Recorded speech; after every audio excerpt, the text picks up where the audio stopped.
ผมเจอผู้หญิงคนหนึ่งเขาทำให้ใจผมไว้ไม่รู้อะไรเป็นเพราะอะไรทำไมเป็นงั้นก็ขอแค่เพียงได้มองฝันถึงเธอทุกวันได้หรือเปล่าเพราะว่าเธอนั้นมาทำให้ใจฉันไว้เธอมาทำให้ใจของฉันมันดึงกันรุนแรงอย่างนี้ขอร้องให้เธอช่วยหยุดขอให้เธอช่วยหยุดความน่ารักที DJ PK สายเมาสายปาร์ตี้ ทำให้ใจฉันไว้เธอมาทำให้ใจของฉันมันดึงกันรุนแรงอย่างนี้ขอร้องให้เธอช่วยหยุดขอให้เธอช่วยหยุดความน่ารักทีก็เพราะว่าเธอนั้นมันที่มีโนโตสวยก็ใครได้เจอมาก่อนทำใจมันหวั่นมันไหวห้องนี้เลยมีแต่คนมาชอบทำให้ใจยังพังตลอดอย่าไปทำใครให้หวั่นไหวนะเธอเพราะว่าเธอนั้นมันที่มีโนโตเธอนั้นมันที่มีโนโต DJ PK สายเมาสายปาร์ตี้ มีโนโต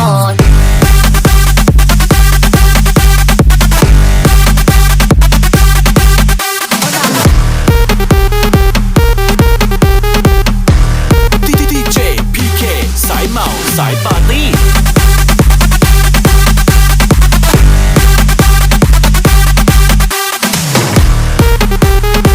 DJ PK สายเมาสายปาร์ตี้ ในใจเลยอยากจะรู้ว่าได้จะโบเดสกาทดลองใช้พอในการก่อนได้แล้วคอยมาว่ากันไม่อยากมานั่งคิดถึงเธอทั้งวันคิดถึงเธออยู่อย่างนั้นไม่ดีสักเลยโรนี่เป็นเด็กเจ้าสาวสวยในจุดคิดมันเนอะด้วยเกียรติของสมุไรจะไม่ได้คิดโกหกที่คิดว่าฉันโป๊ะปดเรอได้บอกว่าเธอนั้นรักของใครในปาตปีนี้ต้องขออภัยที่พยายามจะตีสีมัน now you're in my city Just hop in my Mercedes เธอน่ะสวยมันก็เจ็ดสิเลย yes ร้องให้ฉัน get high เธอไป get dressed say no หรือ say yes เห็นหน้าเธอในหูเป็นเพลงคิมมี่โนโตขอไว้บอกพ่อแม่เธอว่าอาริกาโตพูดจริงๆฉันไม่ได้ติดตลกนะเธอนี่มันสายเมาสายปาร์ตี้ใครได้เจอมาก่อนทำใจมันหวั่นมันไหว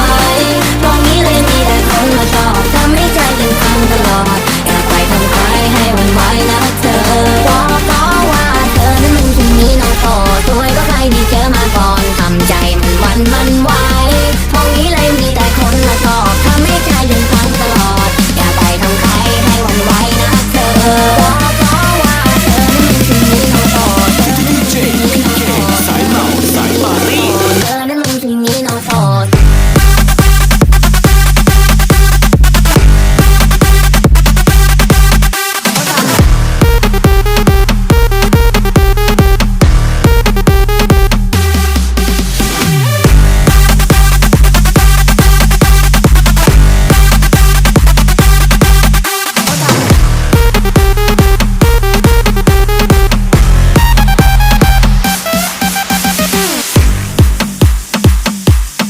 DJ PK สายเมาสายปาร์ตี้